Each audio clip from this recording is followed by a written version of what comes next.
खुलुमबाय आंनि मुङा दिलिप बर' जों टंला बियाब लाइमोन आफादनिफ्राय जों गामि दावबायनाय हाबाफारि लादों।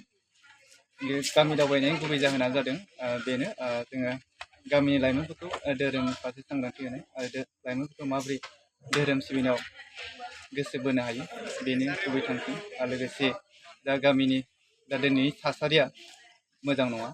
मानो होनब्ला माखासे जोंनि लाइमोनफ्रा माखासे जौ जुवा ड्राग्स बायदि मुवा बेसादजों गोदोनानै दङ। बेखौ नोजोर बोनानै जों बेफोरनि सायाव सांग्रांथि लाबोनाय बिथांमोनखौ माबोरै जों धोरोमनि सांग्रांथि लाबोनायजों बिथांमोनखौ माबोरै जिउनि आखुथाय दानानै लानो हायो बेखौ जों नोजोर होदों आरो सोलोंथाइनि फारसे बे दिनै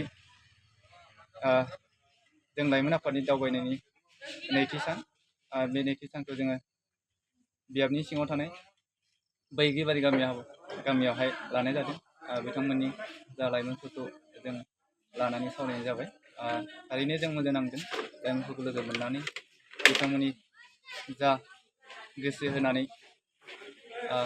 हाबाफारियाव बाहागो लानाय निस्सय जों आसा खालामदों दा उननि समाव बिथांमोना साफा साफा मोजां गोग्गो सोलोंथाइखौ लानानै गावनि लाइफखौ जिउखौ दानानै लानो हायो आं बेखौ मिजिंथियो। बेखौ जों थारैनो जोङो दावबायनायखौ जाफुंसार होनानै सानना लानो हायो।